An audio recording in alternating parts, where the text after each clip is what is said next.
नमस्कार।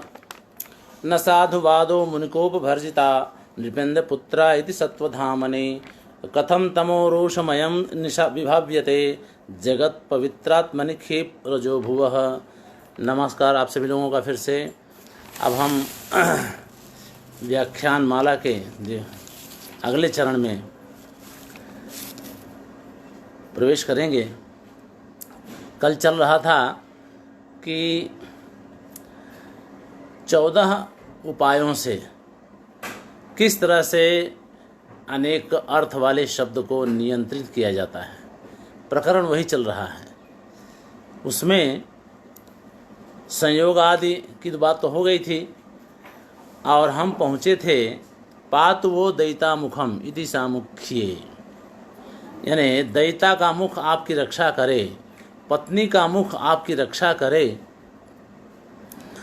इस पर मुख का अर्थ नियंत्रित करने के लिए दयिता के मुख का अर्थ हमने अनुकूलता लिया और अनुकूलता में मुख का अर्थ नियंत्रित किया गया। तो इस तरह से सामुख्य यानी अनुकूलता के अर्थ में मुख को नियंत्रित करने के बाद फिर आगे अगर ध्वनि निकलती है तो इस तरह से अर्थ किया जाता है। अगला है भाति अत्र परमेश्वर इति राजधानी रूपात देशात राजनी। अब यहाँ देश ठीक है, देश है, देश के बाद फिर काल आएगा।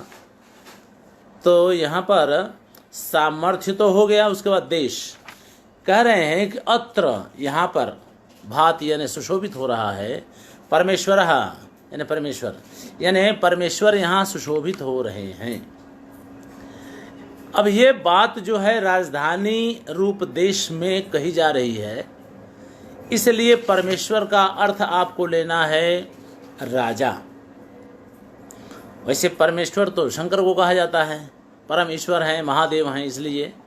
लेकिन यहाँ पर अत्र शब्द की वजह से, अत्र शब्द के कारण, अत्र यानी इस देश में, अस्मिन देश है, तो इस देश में आप परमेश्वर हैं और आप शोभायमान हो रहे हैं, आप चमक रहे हैं, आप प्रकाशित हो रहे हैं। यह अर्थ जब किया गया तो अत्र के वजह से, देश के कारण परमेश्वर का अर्थ राजा के रूप में सुनिश्चित कर दिया जाता है, नियंत्रित कर दिया जाता है।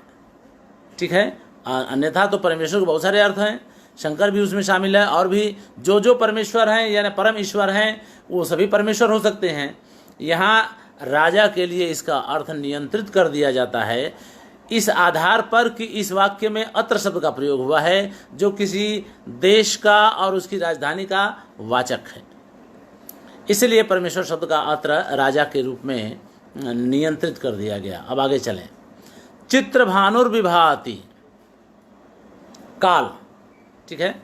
अब काल के आधार पर भी जो है मुख्यार्थ को नियंत्रित किया जाता है। देखिए, चित्रः भानु यस्य सः या चित्रम भानु यस्य सः, जो भी अर्थ करें।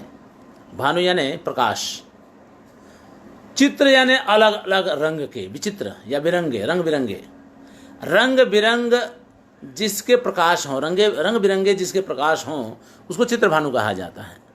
अब ये बात दो पर लागू पड़ती है, सूर्य पर भी लागू पड़ती है और अग्नि पर भी लागू पड़ती है। सूर्य पर किस लिए? क्योंकि सूर्य में 7 किरणें हैं तो रंग बिरंग हो गया, 7 रंग की किरणें हैं तो रंग बिरंग हो गया। और लपट जब होती है, अग्नि आग जब जलाते हैं तो उसकी लपटें भी केवल पीली ही नहीं होती हैं, और भी रंग की होती हैं। ऊपर लाल जैसी होगी, नीचे पीली होगी, फिर काला होगा, वगैरह वगैरह। तो उसको भी चित्रभानु कहा जाता है। तो अब ये 2 अर्थ तो हमें मिल गए चित्रभानु के। अब चित्रभानु शब्द दिन में अगर प्रयोग करें, दिन में अगर उस चित्रभानु शब्द का प्रयोग करेंगे तो चित्रभानु का अर्थ होगा सूर्य, क्योंकि दिन में सूर्य जो है चमकता है। और रात को अगर चित्रभानु भाति कहेंगे तो अग्नि चमकती है, ये कहना पड़ेगा, क्योंकि रात को सूर्य नहीं होता है। तो काल के आधार पर चित्रभानु जैसे शब्दों का, जो कि अनेक अर्थक हैं, उनका अर्थ नियंत्रित कर दिया जाता है। उसके बाद आता है मित्रम भाति इति सुहृदय। मित्रम यानी व्यक्ति, काल के बाद व्यक्ति आया। अब देखिए, मित्र शब्द सूर्य का भी वाचक होता है और मित्र का भी वाचक होता है, ठीक है, फ्रेंड। तो मित्र वाचक हुआ मित्र शब्द। तो व्यक्ति अब आपके सामने है कौन, तो कह रहे मित्रम भाति। अब आपके सामने कोई आदमी आया है तो आप कहेंगे मित्रम भाति। एक बात और जान लीजिए, मित्र के रूप में यानी फ्रेंड के रूप में मित्र शब्द नपुंसक लिंग में प्रयुक्त होता है, स मम मित्रम अस्ति, ऐसा कहेंगे। लेकिन सूर्य का जब मित्र शब्द सूर्य का जब वाचक होगा तो पुल्लिंग में हो जाएगा मित्रो भाति। तो यह व्यक्ति यानी सामने आपके है कौन, सूर्य है या आदमी है जो आपका फ्रेंड है। तो उसमें अगर आपने लिंग का भी प्रयोग कर दिया यानी मित्रम भाति, तो वह निश्चित रूप से आपके मित्र के लिए ही नियंत्रित हो गया। सूर्य वहाँ उपस्थित नहीं हो सकता है, सूर्य का वाचक नहीं हो। मित्रम सूर्य का वाचक नहीं होता है, मित्र सूर्य का वाचक होगा लेकिन मित्रम नहीं। इति सुहृदय, सुहृदय यानी मित्र। तो मित्र के अर्थ में मित्रम शब्द जो है नियंत्रित हो गया। और मित्रो भाति कहें तो सूर्य के अर्थ में मित्र चमक रहा है यानी सूर्य चमक रहा है, तो सूर्य के अर्थ में यानी आपने लिंग का भी प्रयोग किया और जो व्यक्ति है उसके आधार पर भी आपने इसका नियंत्रण कर लिया मित्र शब्द के अर्थ का। तो इस तरह से तो यहाँ तक चला व्यक्ति तक। बाद में कहते हैं आदयः, व्यक्तिरादयः। अब आदि में क्या है, तो आदि के लिए उन्होंने एक कहा कि स्वरादयः इंद्र शत्रु इति आदौ वेदे एव न काव्ये स्वरो विशेष प्रतीत कृत। इंद्र शत्रु जैसे शब्द वाले उदाहरण के प्रसंग में ऐसे उदाहरण वेदे एव, ये वेद में ही पाए जाते हैं ऐसे उदाहरण। यानी स्वर के आधार पर मुख्यार्थ का नियंत्रण वेद में ही हो सकता है, काव्य में नहीं हो सकता है, प्रशिष्ट संस्कृत में नहीं हो सकता है। ये बात कहने के लिए कह रहे हैं कि इंद्र शत्रु इत्यादि वेदे एवं न काव्ये स्वरो विशेष, जो स्वर होता है विशेष अर्थ का ज्ञान कराने वाला वेद में होता है, काव्य में नहीं, प्रशिष्ट संस्कृत में नहीं। ये बात है। तो इस तरह से अब ये इंद्र शत्रु वाली बात थोड़ी कहनी पड़ेगी, क्योंकि जो है इंद्र शत्रु में स्वर के वजह से अर्थ का नियंत्रण कैसे हुआ, तो एक छोटी सी घटना उसमें आती है। कहते हैं कि त्वष्टा ऋषि थे, त्वष्टा ऋषि के पुत्र थे विश्वरूप। अब त्वष्टा ऋषि का विवाह किसी असुर की बेटी से हुआ होगा, तो तो विश्वरूप उनका बेटा था, तो असुरों का भांजा हो गया और त्वष्टा ऋषि का तो पुत्र था ही। और त्वष्टा ऋषि परंपरा से पुरोहित थे देवताओं के, तो ये विश्वरूप भी पुरोहित हो गया। तो देवताओं का भी कोई भी पुरोहिती करता था और असुरों की अंदर से अंदर मदद करता था, ठीक है। तो अंदर ही अंदर असुरों की मदद करता था, प्रत्यक्ष छिप करके। इसका पता चल गया इंद्र को। अब इंद्र ने जब जान लिया तो उसको मार डाला। अब मार डाला तो अब इंद्र से बदला लेने के लिए त्वष्टा ने एक दूसरा यज्ञ करवाया। उस यज्ञ का अभिष्ट वाक्य था इंद्र शत्रुर्वर्धस्व, यानी इंद्र का शत्रु विकसित हो, वर्धस्व यानी वैसे तो जन्मे और जन्म लेकर के उसका विकास भी हो, क्योंकि बड़ा होगा तब मारेगा। अब इंद्र शत्रु शब्द आया उसमें। अब इंद्र शत्रु में क्या है कि पहले शत्रु का अर्थ जान लीजिए। इंद्र तो ठीक है, सब जानते हैं। शत्रु का अर्थ है शातयिता, मारने वाला। अब मारने वाला तो फिर ये तो दो शब्द हैं, इंद्र और शत्रु, तो दो शब्द हैं, तो पहले समास बिठा लीजिए। तो इसमें दो समास बनते हैं, एक समास है तत्पुरुष समास और दूसरा है बहुब्रीहि। तो जो तत्पुरुष समास है उसमें आप जानते हैं चार समासों में से उनकी अलग अलग विशेषता होती है। पूर्व पद जो अव्ययी भाव समास होता है, पहला जो समास होता है वो पूर्व पद प्रधान होता है। तत्पुरुष समास उत्तर पद प्रधान होता है। ठीक है। द्वंद्व समास में उभय पद प्रधान होता है और बहुब्रीहि समास में अन्य पद प्रधान होता है, यानी दोनों पद जिनका प्रयोग किया गया है वो दोनों ही गौण होते हैं, कोई दूसरा, यानी ये दोनों शब्द मिलकर के किसी तीसरे शब्द का विशेषण बनते हैं, इसलिए वो उनके लिए प्रयुक्त होता है, तो उसके लिए कहा जाता है अन्य पद प्रधान। अब यहाँ दो समास हैं, इंद्र शत्रु। तो इंद्र शत्रु में इंद्र से शत्रु यानी इंद्र से शातयिता, यानी इंद्र को मारने वाला, ये अर्थ करेंगे।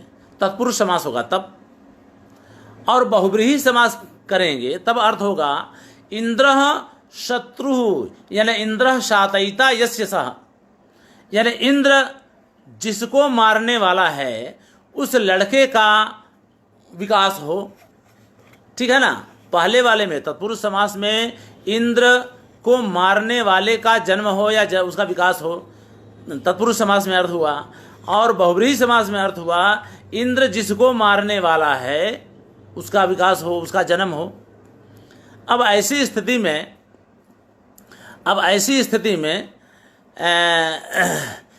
स्थिति में स्वर की स्थिति व्यवस्था करनी पड़ेगी।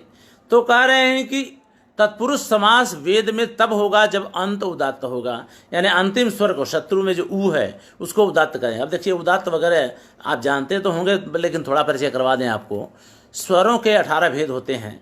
18 भेदों में ह्रस्व दीर्घ और प्लुत 3 हो गए, और इन तीनों के 3-3 भेद होते हैं, उदात्त अनुदात्त और स्वरित, तो 3 3 9 हो गए। और इन 9 भेदों के वापस 2-2 भेद होते हैं, सानुनासिक और निरनुनासिक, तो 9 दूनी 18 भेद हो गए। अब अ जैसा स्वर है तो उसके 18 भेद होंगे, आ है, ई है, उसके भी 18 भेद होंगे। अब अ में आ भी भेद के अंदर आ गया, ध्यान रखिए। ई में दीर्घ ई वगैरह सब आ गए उसी में, उदात्त अनुदात्त स्वरित में, ह्रस्व दीर्घ पुत में।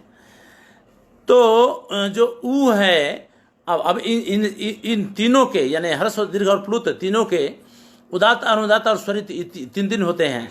अब उदात्त कैसे, तो उच्चैर उदात्त, नीचैर अनुदात्त, समाहार स्वरित, ये 3 व्याख्या है उसकी। उच्च ही यानी मुख के ऊपरी वाले भाग से जिसका उच्चारण किया जाता है उसका जो है उसको उदात्त कहते हैं। मुख के निचले वाले भाग से जिसका उच्चारण किया जाता है उसको अनुदात्त कहते हैं। और समाहार स्वरिता का मतलब होता है कि उदात्त और अनुदात्त जहाँ मिलते हैं, जहाँ दोनों का मिलन होता है, वो बीच का भाग है, तो बीच का भाग है इसलिए उसको स्वरित कहा जाता है। अब स्पष्ट हो गया होगा आपको उदात्त और अनुदात्त और स्वरित का। एक बात और जान लीजिए, इसमें स्वर तो 3 होते हैं, ह्रस्व दीर्घ और प्लुत, ठीक है। तो जब ह्रस्व स्वर होगा उसमें उदात्त और अनुदात्त ये दोनों जहाँ पर मिलेंगे, वो कहाँ मिलेंगे, तो उदात्त अपने स्तर से नीचे उतरेगा और अनुदात्त अपने अंतिम छोर पर होगा, किनारे पर होगा, दोनों वहाँ एक जगह पर मिलेंगे। तो यहाँ अच्छा ह्रस्व स्वर है तो उसमें एक मात्रा होती है। अब एक मात्रा होती है तो उसका आधा आधा कर दीजिए, क्योंकि दोनों आधा आधा होंगे। नीचे से ये आधा ऊपर जाएगा और वो ऊपर से नीचे आधा आ जाएगा, तो आधे पर दोनों मिलेंगे, यानी नीचे से आधा और ऊपर से उदात्त का भी आधा, अनुदात्त का आधा और उदात्त का भी आधा। दीर्घ स्वर में जो है 2 मात्राएं होती है। अब 2 मात्रा होती है तो उदात्त कितना और अनुदात्त कितना, तो कह रहे हैं नीचे से अनुदात्त तो आधा ही रहेगा, यानी आधी मात्रा ही रहेगी, तो तब कितना होगा, उदात्त जो है 1.5 मात्रा नीचे उतर जाएगा, ठीक है, यानी 1.5 मात्रा, यानी नीचे आधा और ऊपर से 1.5, 2 मात्रा तब बनेगी, ठीक है। तो 1.5 और आधा इस तरह से व्यवस्था होगी। और प्लुत की संख्या 3 मानी जाती है, ठीक है। ह्रस्व 1 मात्रा, दीर्घ 2 मात्रा और प्लुत की, वैसे तो वो बहुत लंबा लंबा होता है, तो जितना लंबा आलाप खींचिए सब सारे प्लुत में ही आते हैं, लेकिन प्लुत में अब उसकी संख्या फिक्स कर दी गई है कि भाई उसकी 3 मात्रा गिन लीजिए, उसमें अब दीर्घ कितने हो गए और कितना लंबा हो गया, कितनी मात्राएं हो, कौन गिनने जाता है, तो उसको नहीं गिन करके उसकी 3 मात्रा फिक्स कर दी गई है। तो 3 में से भी कितना, तो करे अनुदात्त तो फिर भी आधा ही रहता है, और उदात्त जो है 2.5 पॉइंट नीचे उतरता है। तो इस तरह से जो है समाहार जो है, यानी दोनों के मिलने का ये पॉइंट होता है, आधा ही नीचे मतलब ऊपर जाता है अनुदात्त, तो 2.5 और आधा, 1.5 और आधा और आधा और आधा, इस तरह की व्यवस्था है। चलें आगे। तो अब इसमें देखिए क्या हुआ, तो अंत उदात्त में करने पर तत्पुरुष समास बनता। अब त्वष्टा ऋषि ने जो यज्ञ किया तो अपने पुरोहितों से कहा होगा कि तुम लोग अंतोदात्त के अनुसार, यानी इंद्र शत्रु में अंतोदात्त रख करके जो है मंत्र का उच्चारण करना। गलती से उन पुरोहितों ने आदि उदात्त कर दिया, जिसका मतलब होता है था बहुब्रीहि समास। अब बहुब्रीहि समास में आदि उदात्त होता था, तो अब आदि उदात्त उन्होंने कर दिया, जिसका परिणाम ये हुआ कि लड़का जो जन्म लिया वह आदि उदात्त के अनुसार इंद्र जिसको मारने वाला है ऐसे लड़के का जन्म करवा दिया पुरोहितों ने अपने यज्ञ में उच्चारण की गलती के कारण। तो स्वर के कारण शब्द के अनेक अर्थ वाले शब्द का निर्धारण हो गया, और तब वो गलती से जो अर्थ अभिष्ट था वह अर्थ न हो करके दूसरा अर्थ हो गया, और तब इंद्र ने उसको मार दिया। इस तरह से यह एक आख्यान या उपाख्यान वेदों में आता है। ठीक है, तो स्वर के आधार पर जो है ये भेद नियंत्रण, अनेक अर्थ वाले शब्द का नियंत्रण किया जाता है, उसका एक उदाहरण प्रस्तुत किया गया स्वर के आधार पर। उसके बाद भी स्वरादय के बाद भी स्वर के बाद भी आदि कहा। अब आदि में क्या है, तो कुछ अर्थ तो हाथों के इशारे के आधार पर भी नियंत्रित हो जाते हैं। ठीक है, हाथों के इशारे के आधार पर भी।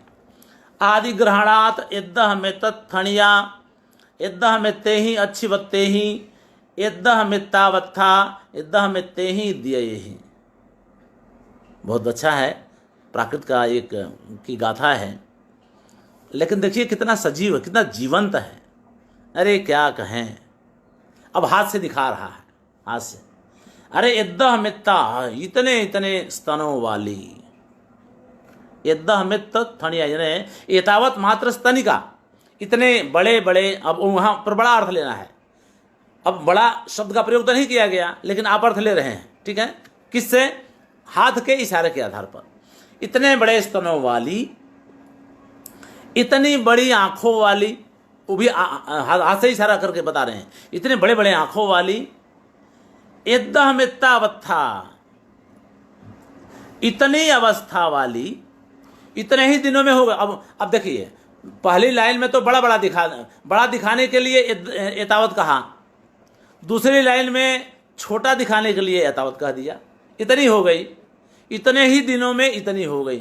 अब किसी विरहणी का ये वर्णन है, तो कहा भाई वो तो बड़ी हृष्ट पुष्ट थी, बड़ी मोटी थी, बड़े बड़े स्तन, बड़े बड़े आंखें थीं, लेकिन पति से विरह क्या हुआ, इतने ही दिनों में उसकी आंखें भी छोटी हो गई, शरीर भी छोटी हो गई। यह दशा इसकी ऐसी हो गई, आप देख लीजिए, ऐसी अवस्था वाली हो गई।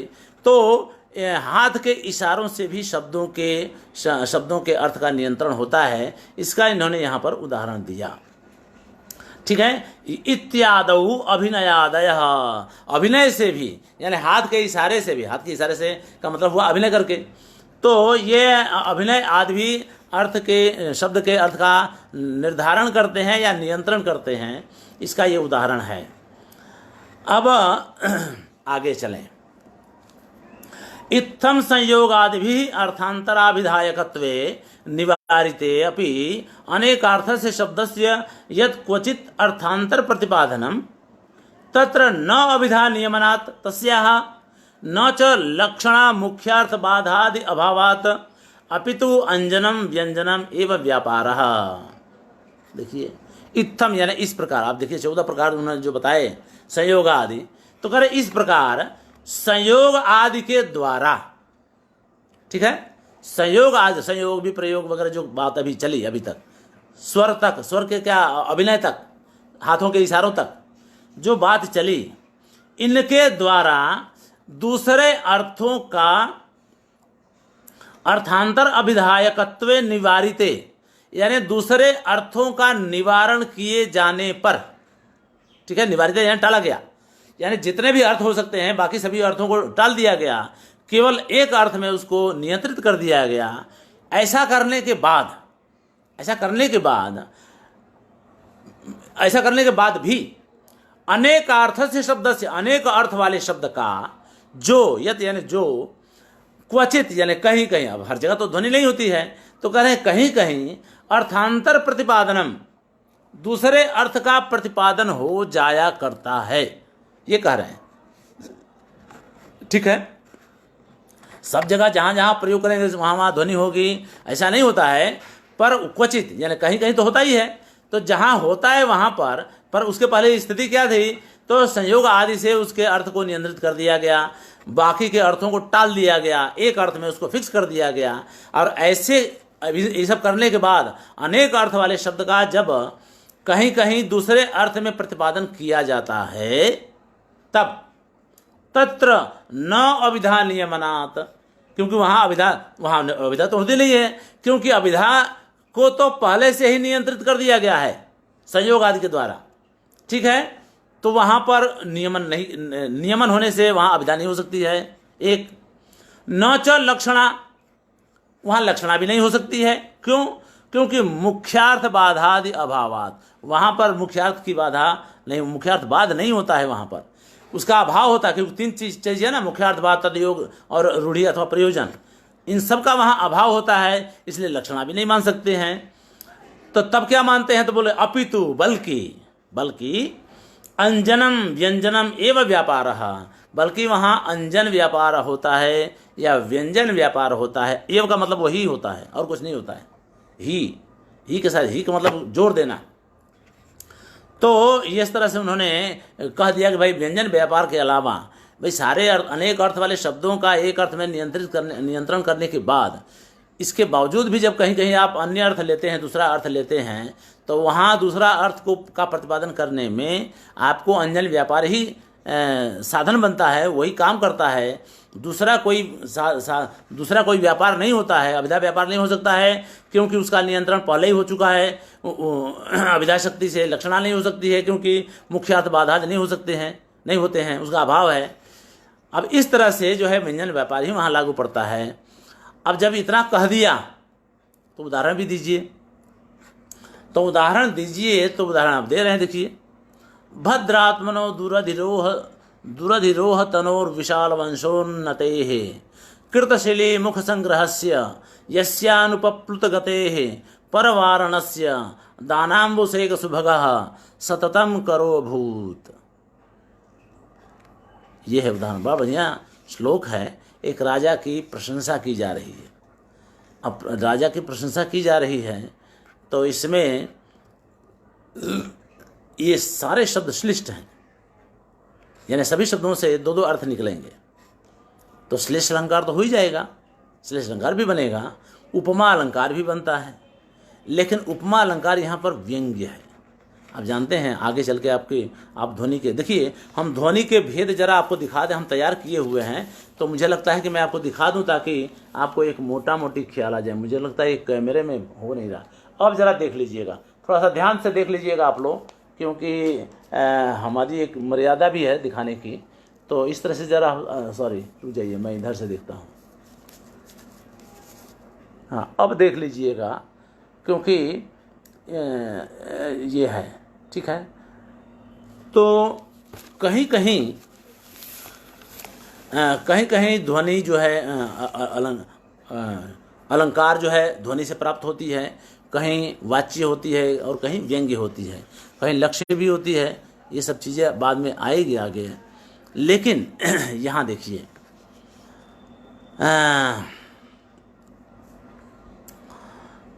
कह रहे हैं यस्य करह अभूत, जिसके हाथ हुए।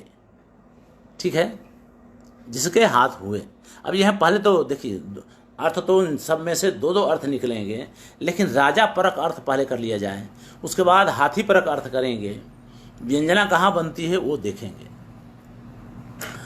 तो कह रहे हैं कि यस्य शब्द है ना, यस्य करह अभूत, जिसके हाथ हुए या होते थे या थे या हुआ करते थे, सततम है ना, हमेशा हमेशा रहा करते थे, जिसके कर यानी कर कहिए अभी तो राजा, अभी हम राजा के लिए कर रहे हैं, तो कर यानी हाथ, जिसके हाथ हमेशा हुआ करते थे, सततम हमेशा। कैसे? तो कह रहे हैं कि दानाम्बुसेक सुभगः। ठीक है। दान यानी दान करने के संकल्प जल, ठीक है, दान करने के संकल्प जल से भीगे होने के कारण सुभग। अब शुभ मतलब सुंदर, यानी दान करने के संकल्प होता है ना, संकल्प में पानी, हाथ में पानी लेकर लोग संकल्प करते हैं, भाई चलिए इतना द्वारा मैं संकल्प करता हूँ कि मैं आपको ये समर्पित कर रहा हूँ। तो उस दान के पानी से हमेशा भीगे होने के कारण सुभग अच्छा लगने वाला कर, यानी हाथ जिस राजा के, जैसे है ना, तो जिस राजा के हमेशा हुआ करते थे या रहा करते थे, हाथ रहा करता था। अब वो राजा थे कैसे, तो कह रहे हैं भद्रात्मनः। अब आत्मा यहाँ कहा जाए तो आत्मा यानी उनका अपना स्वरूप, उनकी आत्मा भी है, तो सुंदर रूप वाले, सुंदर आत्मा वाले, अच्छी आत्मा वाले भद्र आदमी, ठीक है। भद्र आत्मनः राजा के लिए। दुरधिरोह तनोः। अब देखिए, भद्र आत्मनः दुरधिरोध तनोः विशाल वंशोन्नतेः कृतशिली मुख संग्रहस्य अनुपप्लुत गतेः परवारणस्य, ये सारे शब्द यस्य के विशेषण हैं। यस्य राज्ञ, अब राज्ञ इसमें दिया नहीं है लेकिन आप जोड़ लीजिए, ठीक है ना। अब इसलिए भी नहीं दिया है क्योंकि उसको हाथी के साथ भी जोड़ना था, ठीक है ना, तो यस्य से ही उन्होंने काम चला लिया। अब लेकिन यस्य के ये सारे विशेषण हैं। भद्रात्मनः यानी सुंदर रूप वाले जिस राजा का हाथ हमेशा दान करने के संकल्प जल से भीगे होने के कारण सुंदर रहते थे, सुंदर लगा करते थे, अच्छा लगते रहते थे, ऐसे राजा के भद्रात्मनः यानी सुंदर रूप वाले राजा के हाथ, ठीक है। तो संकल्प जल के से भीगे होने के कारण सुंदर लगते, जिसके हाथ अच्छे लगते थे, ये हमेशा जोड़ते रहिएगा सबके साथ। फिर आगे कहते हैं दुरधिरोध तनोः, जिस पर कोई हमला न कर सके, जिसके शरीर पर, यानी ऐसा नहीं कि बैठा हुआ है कोई भी आके मार के चला गया, ऐसा नहीं। दुरधिरोध तनोः, जिसके पर कोई हमला न कर सके, अनभिभवनीय कहा जाए ना, हिंदी संस्कृत में कहते हैं जिस पर कोई अभिभव ना कर सके, हमला ना कर सके। फिर विशाल वंशोन्नते है, जिनका जन्म विशाल वंश में हुआ हो, ठीक है। सभी षष्ठ्यंत ध्यान रखिएगा, सभी षष्ठ्यंत हैं, यानी यस्य के सब विशेषण हैं। जिसका जन्म विशाल वंश में हुआ हो, उच्च कुल में जन्मे हों, जो कुलीन वंश के हैं, ऐसे। कृतशिली मुख संग्रहस्य, जिन्होंने बाणों का संग्रह किया है, ऐसे। कृतशिली मुख संग्रहस्य यानी बाणों का संग्रह करने वाले। अनुपप्लुत गते हैं, जिनकी गति को कोई रोक ना सके, ऐसे। अब गति को रोकने का क्या मतलब है, वो चल रहे हैं तो कौन रोकता है, किसको, किसी गरीब को भी कोई रोकता होता नहीं है। यहाँ तो अभी लक्ष्यार्थ आपको लेना है कि जो कोई अगर निर्णय लेता हो तो उस निर्णय को लागू करने में कोई रोक ना हो, कोई ना रोक सके। ऐसा नहीं कि मैंने निर्णय लिया और हमारे पड़ोसी देश ने आगे कह दिया कि भाई ऐसा क्यों कर रहे हैं, ऐसा नहीं। तो वही अनुप्रप्लुत गते है, मतलब जिसकी गति को कोई, यानी जिसकी कार्यशैली को या क्रियाशीलता को या क्रियाकलाप को कोई रोक ना सके, ऐसे जिस राजा के हाथ हमेशा सुशोभित रहते थे। परवारणस्य, यहाँ पर का अर्थ लेना है शत्रु, राजा के लिए। तो शत्रुओं को टालने वाले, हटाने वाले, यानी हराने वाले, शत्रुओं के पास नहीं आ सकते हैं। ऐसा कभी लड़ाई वगैरह में मार वार दिया होगा, हरा दिया होगा, तो उनको उन्होंने टाल दिया। अब शत्रु की हिम्मत नहीं कि वो आगे दोबारा उनके ऊपर हमला करे। परवारण का मतलब ये होता है, यानी दूसरों को, यानी शत्रुओं को हटा देने वाले, निवारित करने वाले, दूर करने वाले। ऐसे जिस राजा के दान आदि करने से सुंदर लगे, दान आदि के संकल्प जल से सुंदर भीगे हुए सुंदर हाथ हमेशा रहते थे, सुंदर हमेशा सुंदर रहते थे, ऐसे। अब देखिए, ये तो हो गया राजा के लिए। अब आगे जो है, अब इसी को देखिए इसी को हाथी के रूप में भी अर्थ लीजिए इसका। तो कह रहे हैं कि भाई अब ये राजा, ये ऐसा ऐसा करने वाले राजा हाथी जैसे हैं, ठीक है, हाथी जैसे हैं। अब अर्थ आपको इस तरह से लेना है। तो हाथी में भी ये सारे गुण उपलब्ध हैं। किस रूप में, तो देखिए, भद्रात्मनः, यानी हाथी की नस्ल होती है, उसमें एक भद्र भी नस्ल है। तो भद्र जाति के हाथी, ठीक है, भद्र जाति का हाथी वाले, मतलब भद्र जाति के हाथी, दुरधिरोध तनो हो, जिसके शरीर पर, पीठ पर कोई चढ़ ना सके। आप जानते हैं हाथी पर चढ़ना आसान नहीं है। अगर आप हौदा ना हो तो उस पर बैठ ही नहीं सकते हैं। अच्छा, पहले तो वो खड़ा हो तो आप चढ़ ही नहीं सकते हैं, वो जब तक ना चढ़ने दे आपको। तो महावत वगैरह तो सूंड से अपने ऊपर ले लेते हैं तो महावत चढ़ जाते हैं। बाकी ऐसा नहीं कि उसके पैर को पकड़ के आप उसके ऊपर चढ़ जाएंगे या पूंछ को पकड़ के ऊपर चढ़ जाएंगे, ये नहीं कर सकते हैं। जब तक वो चढ़ने ना दे आप नहीं चढ़ सकते हैं। तो दुराधिरो, जिसके शरीर पर चढ़ना संभव ना हो या कठिन हो। विशाल वंशोन्नते है, वंश का मतलब होता है पीठ की, रीढ़ की हड्डी, जिसकी रीढ़ की हड्डी उन्नत है, ऊंची है, ठीक है, रीढ़ की हड्डी जिसकी ऊंची है, पीठ की हड्डी जिसकी ऊंची है, वह कृतशिली मुखस्य, उसके चेहरे पर हमेशा भंवरे मंडरा रहे हैं। यानी उसने भंवरों का संग्रह, शिलीमुख का मतलब होता है भंवरा भी, तो भंवरों का संग्रह किया है, ऐसे उस हाथी के समान। अनुपप्लुत गते है, जो चल रहा हो तो कोई रोकना, अबे हाथी को कौन रोक सकता है।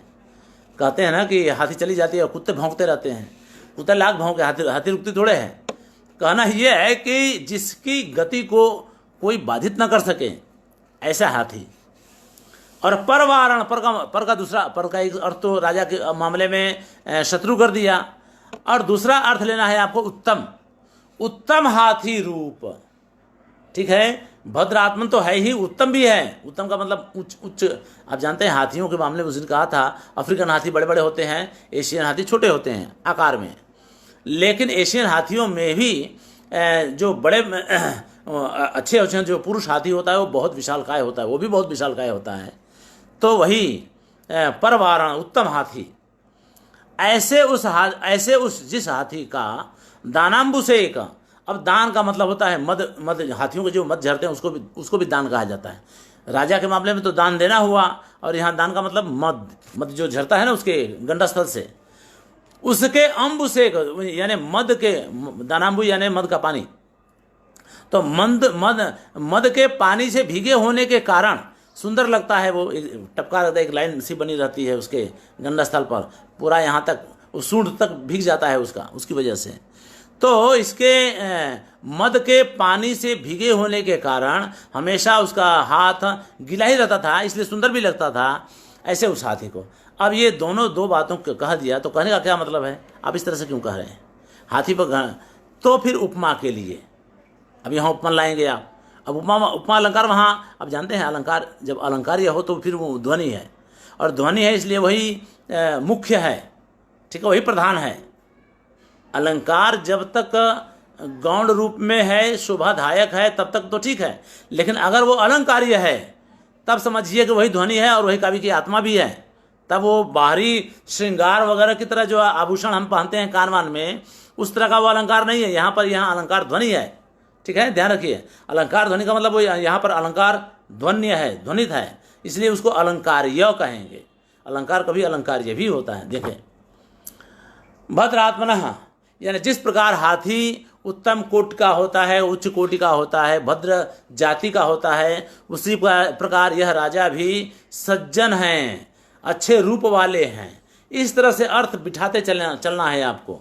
जिस प्रकार से हाथी के शरीर पर नहीं चढ़ा जा सकता है, उसी प्रकार इस राजा पर भी नहीं चढ़ा जा सकता है, इस राजा पर हमला नहीं किया जा सकता है।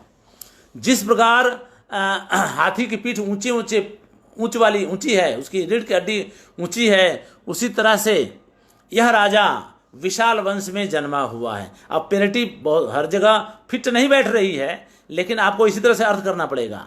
जिस तरह से इस राजा ने बाणों का संग्रह किया है, उसी तरह से हाथी ने जिस तरह से हाथी ने भंवरों का संग्रह किया है, उसी तरह से यह राजा बाण को भी भंवरों को संग्रहित किया हुआ है। यहाँ पर यहाँ राजा के पास बाण है तो इसके पास भंवरे हैं, ठीक है।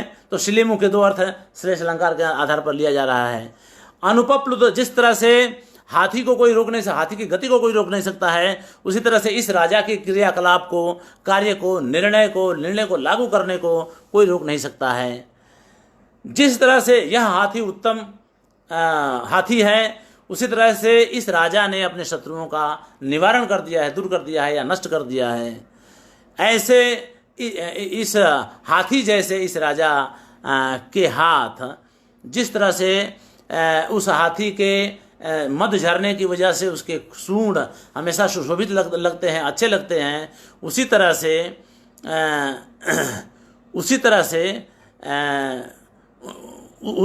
से राजा के भी हाथ दान के संकल्प जल से हमेशा भीगे रहने के कारण सुंदर लगते हैं।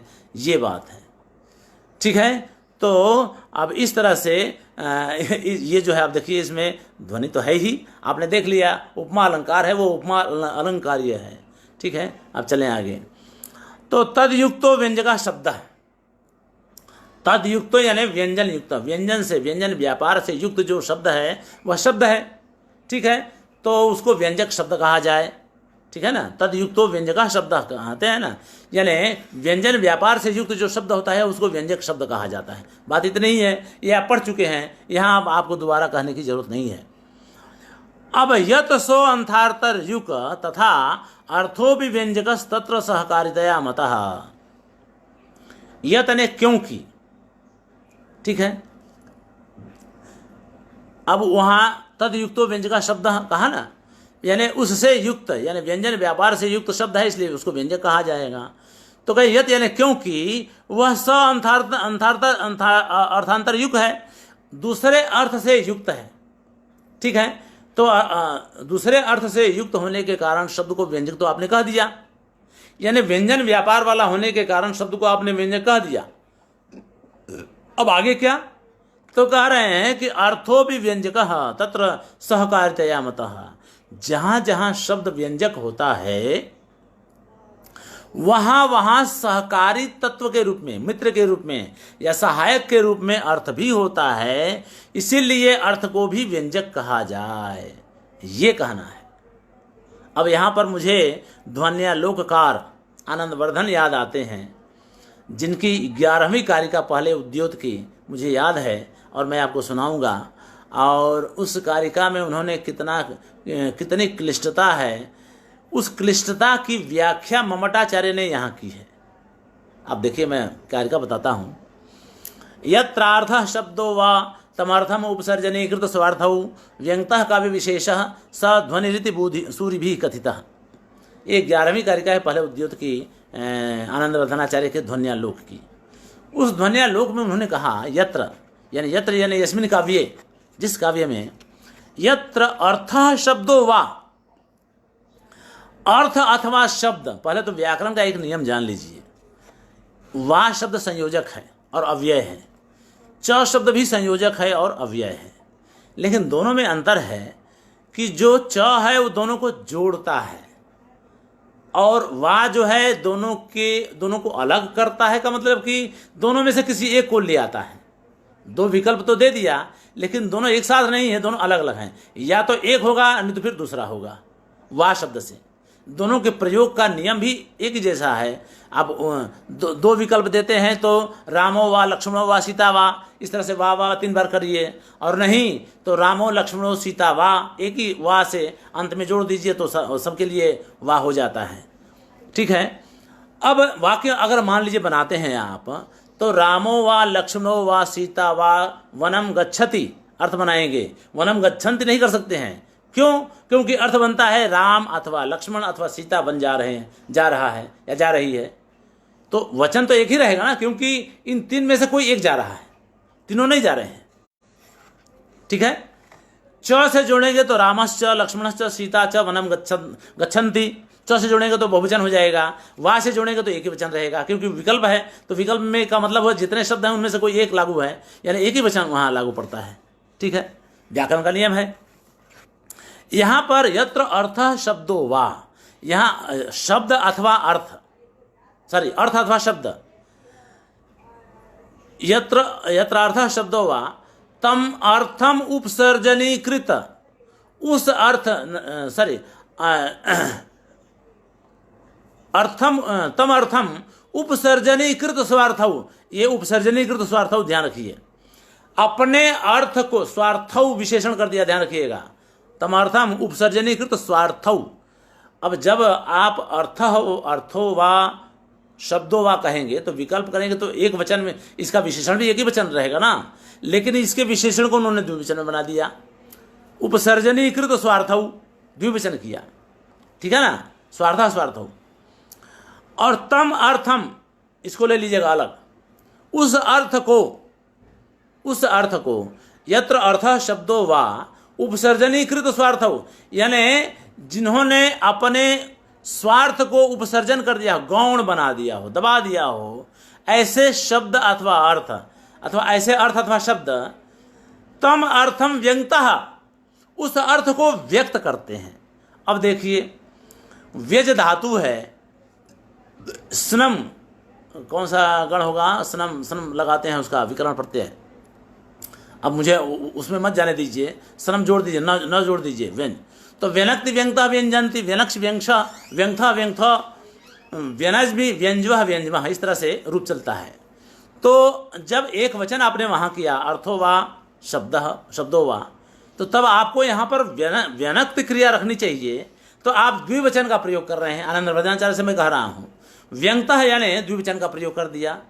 तो एक वचन का करता है तो क्रिया एक वचन की होनी चाहिए, द्विवचन कैसे हो सकती है, लेकिन यहाँ पर द्विवचन का प्रयोग कर दिया उन्होंने, और इसके अर्थ और शब्द के विशेषण को उन्होंने ले दिया उपसर्जनीकृत स्वार्थौ, ठीक है ना, यानी जिन्होंने अपने स्वार्थ को उपसर्जन कर दिया हो, दबा दिया हो, ऐसे शब्द अथवा अर्थ तम अर्थम उस अर्थ को व्यक्त करते हैं, उसी अर्थ को सध्वनि इति, उस अर्थ को सूरिभी यानी आचार्यों ने ध्वनि कहा है, ये अर्थ है। अब देखिए उसमें अब यही यहाँ पर ममटाचार्य उसकी व्याख्या कर रहे हैं। वो कह रहे हैं कि जहाँ जहाँ शब्द होगा, मैं कह रहा हूँ बिना अर्थ के शब्द का क्या मतलब, ठीक है ना, जब तक अर्थ सहकारी नहीं होगा शब्द व्यंजक हो ही नहीं सकता है।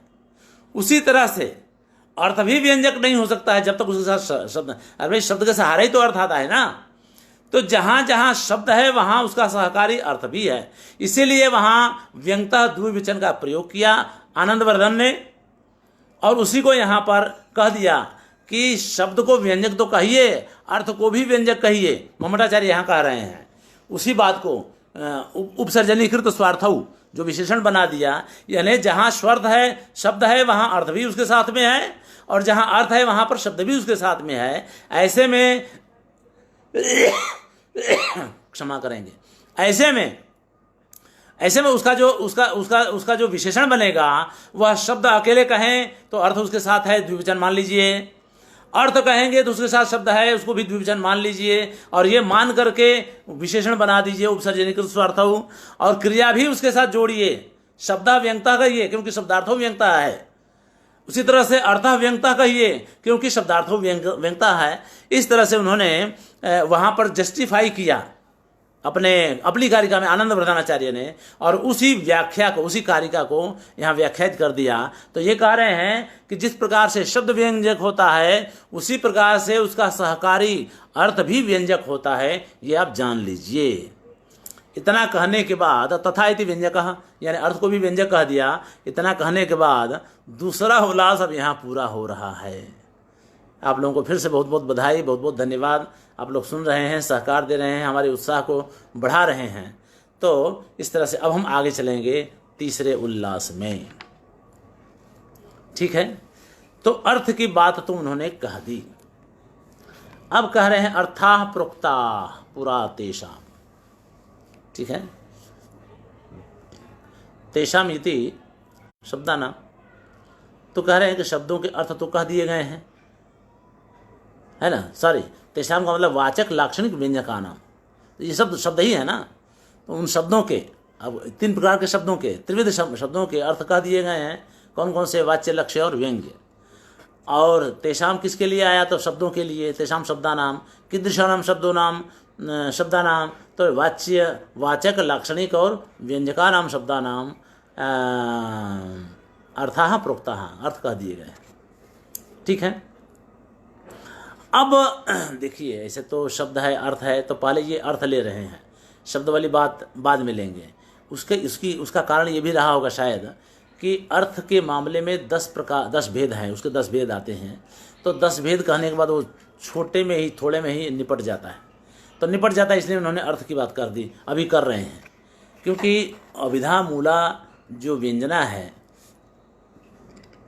तो उसमें जो शब्द है अभिधा मूला व्यंजना, तो शाब्दिक व्यंजना और आर्थी व्यंजना। अब आर्थी व्यंजना की बात अभी यहाँ कहने जा रहे हैं। शाब्दिक व्यंजना में अभिधा मूला और लक्षणा मूला, इसमें आप ध्यान से देखिएगा, उसमें है। तो लक्षणा मूला और अभिधा मूला दो भेद हैं। तो इन 2 भेदों में से, इन 2 भेदों की बात तो हम बाद में करेंगे। सबसे पहले आर्थी व्यंजना को ये बता रहे हैं। अब आर्थी व्यंजना है कितने प्रकार की, तो बता रहे हैं। देखिए, कह रहे हैं वक्तृ बुद्धव्य काकू नाम वाक्य वाच्यान्य सन्निधे प्रस्ताव देश कालादेर वैशिष्ट्यात् प्रतिभाजुषाम यो अर्थस्य अन्य अर्थ धीर हेतुर्व्यापारो व्यक्तिरेव सा। ठीक है। अब इसमें इन्होंने ये कारिका है, इसमें 2 कारिकाएं सम्मिलित हैं। वैसे तो 2 कारिकाओं में से पहली कारिका की एक लाइन को उन्होंने अलग कर दिया, क्योंकि उसको अलग अलग समझाना था, और दूसरी लाइन को उन्होंने इसमें दिखा दिया। वक्तृ बोद्धव्य काकू नाम वाक्य वाच्य अन्य सन्निधे है। वक्तृ यानी, अब देखिए, इन सब के वैशिष्ट्यात, वैशिष्ट्य के कारण। अब वैशिष्ट्य का मतलब प्रधानता, ठीक है, प्रधानता या फोकस करके। तो इन सब के वैशिष्ट्य के कारण प्रतिभाजुषाम, ठीक है, यानी विद्वानों के लिए, प्रतिभावानों के लिए, विद्वानों के लिए, उनको सहृदय भी कहिए, क्योंकि रसिक तो वही होते हैं। ध्वनि को ढूंढने का काम तो सहृदय ही कर सकता है। मूर्ख को कितना भी समझाइए तो वही ने कहता है ना कि भैंस के आगे बीन वाली बात होगी। वो उनके लिए नहीं, प्रतिभाजुषाम, विद्वान के लिए, विद्वान हो, सहृदय हो। सब सहृदय कैसा हो आप जानते हैं। तो कह रहे हैं कि उनके लिए ऐसे ऐसे चीज़ों में जो वक्ता है, बुद्धव्य है, इन सब के वैशिष्ट्य के कारण, जो अर्थस्य अन्य, जो अर्थ का अन्य अर्थ में ज्ञान करवाता हूँ, और अन्य अर्थ का ज्ञान कराने में जो हेतु यानी कारण रूप जो व्यापार है, वह कारण रूप व्यापार व्यक्तिरेव, व्यक्ति यहाँ पर व्यंजना के लिए हुआ, वहाँ व्यंजना व्यापार ही है, कोई दूसरा नहीं। व्यक्तिरेव सा, यानी व्यक्ति यानी व्यंजना व्यापार ही है और कोई नहीं। अब ये हैं कौन कौन से, तो वक्ता का वैशिष्ट्य। अब वैशिष्ट्य शब्द सबके साथ जोड़ लीजिए। वक्ता का वैशिष्ट्य, बुद्धव्य का वैशिष्ट्य, काकू का वैशिष्ट्य, वाक्य का वैशिष्ट्य, वाच्य, अन्य सन्निधि, प्रस्ताव, देश, काल और आदि। जब आदि आएगा तो उसको भी देख लेंगे। तो आदि में क्या होता है, तो इन सब के वैशिष्ट्य के कारण सहृदयों के लिए जो एक अर्थ के बाद अन्य अर्थ की जानकारी या अन्य अर्थ का ज्ञान कराता है, और उस अन्य अर्थ के ज्ञान कराने में जो कारण रूप व्यापार है, वह व्यक्ति ही है, वह व्यंजना ही है और कुछ नहीं है। ठीक है। तो अब उन्होंने व्याख्या में उन्होंने कह दिया कि बोद्धव्य इति प्रतिपाद्य काकुर ध्वनिर वक्ता, वक्तृ तो वक्ता हो गया, तो वक्ता का वैशिष्ट्य तो ठीक है। बोद्धव्य यानी जो जिसको कहा जाए, जो प्रतिपादन का विषय हो, प्रतिपाद्य हो, या जिसको बताया जाए, श्रोता के अर्थ में भी आ सकता है, जिसको बताया जाए वो भी बोद्धव्य। काकू यानी ध्वनि विकार, इसकी भी चर्चा करेंगे। प्रस्ताव यानी प्रस्ताव यानी परिस्थिति का वर्णन कर दीजिए तो सामने वाले को पता चल जाएगा कि यहाँ पर व्यंग्यार्थ क्या है या कहना क्या चाहता है। ठीक है। तो प्रस्ताव। बाद में है देश। ठीक है। स्थान, देश का मतलब स्थान होता है, प्रदेश होता है।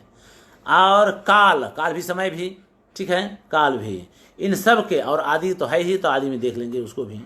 ठीक है। अब क्रमेण उदाहरणानि, अब सबके क्रम से उदाहरण देखेंगे। 1-2 उदाहरण तो हो ही सकता है, अभी 10 मिनट बाकी है, चलते हैं। कह रहे हैं ऐ पिहुलम जलकुंभम घेतूण समागतम ही सही तुरियम समसेय सलिल नीसा विषमा में खणम। दो सखियां बाहर गई होंगी। अब एक सखी आके कहीं पेड़ पर आराम पहले से आई हुई है, बैठी हुई है वहाँ पर, और दूसरी सखी पानी लेकर के आ रही है। गड्ढे में पानी भरने गई होगी तो वहाँ से वो पानी लेकर के आ रही है। तो हो सकता है कि बिना पूछे ही सफाई दे रही हो, ठीक है ना। और ये भी हो सकता है कि उसने पूछा होगा कि भाई तुम क्यों इस तरह से हाँफती हुई दौड़ती हुई आ रही हो। उसी का ये स्पष्टीकरण दे रही है। अति पृथुलम जल कुंभम गृहीत्वा। अति पृथुल का मतलब विशाल, लंबा चौड़ा होता है ना, तो लंबा तो नहीं होता, चौड़ा ही होता है। पृथुल का मतलब चौड़ा। तो अति पृथुल यानी विशाल जल कुंभ को लेकर के समागतास्मि, हे सखी हे सखी मैं आई हुई हूँ, त्वरितम जल्दी ही जल्दी अभी ही आई हूँ। यानी विशाल जलकुंभ को लेकर के, जल के घड़े को लेकर के मैं जल्दी जल्दी हे सखी आई हूँ। श्रम स्वेद सलिल निश्वास निस्सहा। श्रम यानी थक, थकान, थकान के कारण निकले हुए पसीने, स्वेद सलिल यानी पसीना के कारण निश्वास, मेरी सांसें ज़्यादा ज़्यादा चल रही हैं, इसलिए मैं निस्सहा हूँ यानी असहाय हूँ, थक गई हूँ, अब आगे नहीं चल सकती हूँ, थोड़ा आराम करना पड़ेगा हमको। इति निस्सहा विश्राम्यामि क्षणम, इसलिए मैं थोड़े विश्रामी क्षणम यानी थोड़े क्षण के लिए, थोड़ी देर के लिए मैं यहाँ आराम करूँगी। ठीक है। अब ये तो है उसने कह दिया, वक्ता के वैशिष्ट्य का ये उदाहरण है। वक्त्री बोलने वाली कौन है? सखी। अब वो खुद ही बोल रही है। अब बोल रही है तो देख लीजिए, कह रहे अरे सखी क्या बताऊं, मैं जो है इतने बड़े घड़े को जल्दी जल्दी लेकर के आई हूँ, तो मुझे पसीना हो गया है, मैं थक गई हूँ, इसलिए थोड़ी देर तक मैं यहाँ पर आराम करूँगी, क्योंकि मैं थक गई हूँ तो मैं अभी आगे नहीं जा सकती। इतनी सी बात है। अब ये कह कर के उसने आचार्य का अत्र चौर्य रत गोपनम व्यज्यते। अब इतना सारा उसने इसलिए कह दिया कि तुम ये कहीं शंका मत करने लगो कि मैं चोरी चोरी से रति क्रीड़ा भी करके आ रही हूँ, ऐसा प्रश्न मत करना। ऐसा उसके मन में प्रश्न ही ना उठे, शंका ही ना उठे, इसलिए उसने पहले से ही स्पष्टीकरण दे दिया कि भाई देखो मैं बहुत विशाल लेकर के आई हूँ, बहुत बड़ा घड़ा है, जल्दी जल्दी आ रही हूँ, इसलिए मैं थक गई हूँ, मुझे पसीना हो गया है और मैं आगे अभी नहीं जा सकती हूँ, इसलिए थोड़ी देर आराम करूँगी। ठीक है। तो ये व्यंजना निकलती है कि वह अपने चोरी से की गई रति क्रीड़ा को छिपा रही है, ये व्यंजना है। अब ये बात कैसे निकली? तो कह रहे हैं वक्ता के वैशिष्ट्य से ये अर्थ निकल रहा है। अब चूंकि ये आर्थी व्यंजना है, इसलिए आर्थी व्यंजना का ये पहला भेद है। वक्ता यानी वक्ता के वैशिष्ट्य से प्राप्त हुई ध्वनि। ठीक है। तो ध्वनि क्या निकली? यहाँ वह अपने चोरी से की गई रति क्रीड़ा को छिपाना, ये ध्वनि है। अब दूसरा बुद्धव्य। ठीक है। अब बुद्धव्य का मतलब क्या हुआ? तो करें ओनिदम दोवलम चिंता अलसत्तणम सणी ससियम महामंद भाइणीये केरम सही तुहवी अह परिहवई।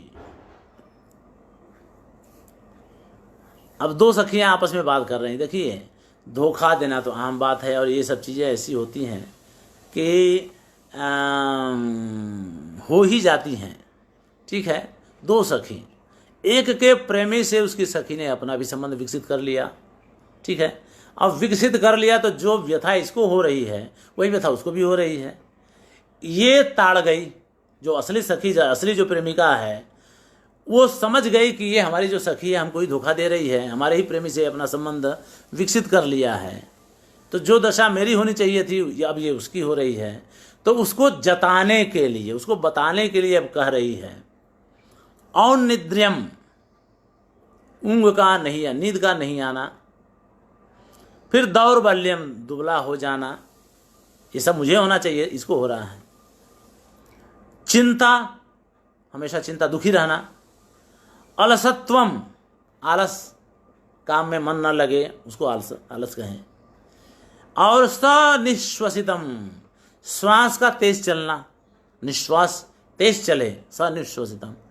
ये सारी बातें ये सारी चीजें मम मंद भागिन्याः कृते, मेरे जैसे मंद भागिनी के लिए। मैं मंद भागिनी इसलिए हूँ क्योंकि तुम मेरे साथ रहकर मुझे धोखा दे रही हो, तो ये मेरा ही दुर्भाग्य है। तो मम मंद भागिन्याः, ठीक है, मुझे जैसी मंद भागिनी के लिए त्वमपि, ठीक है, त्वामपि यानी तुमको भी, परिभवती, यानी दुख की बात है, यानी दुख की बात है कि ये सारी चीजें तुमको भी सता रही हैं, तुम पर भी हावी हो रही हैं। ठीक है, अब देखिए तो अब व्यंजना कहाँ है, मंद भागिनी जो कह दिया ना उसी से बात निकल गई। ठीक है ना भाई, अब मेरी वजह से तुमको नींद नहीं आना क्यों सताए, सताना ही नहीं चाहिए। मेरे लिए तुम दुर्बल क्यों हो जाओ, क्या जरूरत है भाई। मेरे लिए तुम दुर्बलता तुम्हें क्यों सताए, यानी तुम दुर्बल क्यों हो जाए, एक मेरी वजह से तुम्हें चिंता क्यों हो जाए, तुम दुखी क्यों, भाई दुखी मुझे होना चाहिए, तुम दुखी हो रही हो, यानी चिंता तुम्हें सता रही है। आलसीपना तुम में आया हुआ है जो मुझ में रहना चाहिए था। सनिश्वसितम, यानी निश्वास मुझे होना चाहिए था, तुमको हुआ है, यानी निश्वास जो है आना तुमको भी पीड़ित कर रहा है, दुखी कर रहा है। ये सारी चीज़ें मंद भागिनी के लिए तुमने, मुझ जैसी मंद भागिनी के लिए ये सारी चीज़ें तुमको सता रही हैं, तुम्हारे ऊपर हावी हो रही हैं। ठीक है, अब इसमें अत्र द्वितीयाः तत्कामुकोपभोगो व्यज्यते। अब ये व्यंजना किस तरह की मंद भागिनी कहा, इसलिए कि ये सारी चीज़ें दूती का काम करते करते वो खुद ही कामुक के साथ यानी इसके प्रेमी के साथ उपभोग करके आई हुई है, इसलिए ये सब सारी चीज़ें उसमें भी दिखाई पड़ रही हैं, पर सीधे सीधे न कह कर उसको जताना चाहती है। अब तुम समझो इस बात को कि मैं कहना क्या चाहती हूँ। ठीक है, तो बुद्धव्य के वैशिष्ट्य में अब वो समझेगी इस बात को कि नहीं यार, कहीं ना कहीं ये हम इसको पता चल गया है कि मैं इसको धोखा दे रही हूँ, ये बुद्धव्य हुआ। तो बुद्धव्य की विशिष्टता के कारण द्वितीयाः तत्कामुपभोगो, द्वितीय का उसके कामों के साथ उपभोग व्यंजित हो रहा है, व्यंग्य हो रहा है, और वही ध्वनि है। तो इस तरह से वक्ता और बुद्धव्य ये दो हुए। एक बात और जान लीजिए, ये आगे कहेंगे, फिर भी मैं आपको यहाँ बता देता हूँ कि ये जो वक्ता और बुद्धव्य है ना, कवि किसको फोकस कर रहा है इस पर आधारित है। एक उदाहरण से भी ये वक्ता और बुद्धव्य दोनों का काम चल सकता था, आचार्य को दोनों उदाहरण देने की जरूरत नहीं थी, लेकिन वो तो चूंकि अब गिनवाए हैं तो पढ़ने वाले को ये न लगे कि उन्होंने कंजूसी की और उसको ये न लगे कि नहीं हमको तो समझ में नहीं आया, दोनों उदाहरण दिए होते तो ज़्यादा अच्छा होता। तो कवि ममटाचार्य ने किसी को ये कहने का मौका न दे करके दोनों उदाहरण दे दिया। बाकी इन दोनों में से कोई एक भी अगर उदाहरण दे दिया जाए तो वक्ता और बुद्धव्य दोनों के लिए वो उदाहरण काम कर सकता है। ठीक है, अब आगे चलते हैं।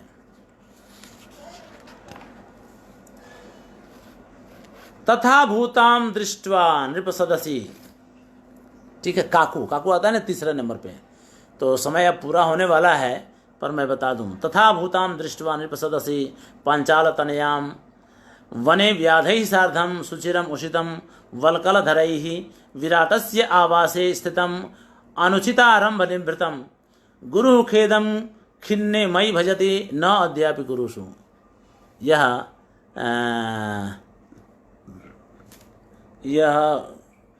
किस ग्रंथ का है ये मुझे कल मैं बताऊंगा अगर पता चल जाएगा तो, लेकिन ये भीम की उक्ति है, ये भीम की उक्ति है। और खास टोन से कोई जब विशेषण होता है उसको काकू कहा जाता है। जैसे मैं कहूँ अरे क्या बात है, आप तो बड़े आज जम रहे हैं, ऐसे कहते हैं ना कुछ लोग, मित्रों में आपस में हो जाता है, अरे तमारू तो शू कहूँ, सॉरी गुजराती में ये कहा जाता है तमारू तो शू कहूँ, या फिर अरे भाई आपका क्या कहना है। ये सब टोन के आप आ गए होता है ना, ये टोन है, इसी को काकू कहा जाता है। आप तो भले आदमी हैं यार, ऐसा कहते हैं। तो ये खास टोन की वजह से ध्वनि निकलती है।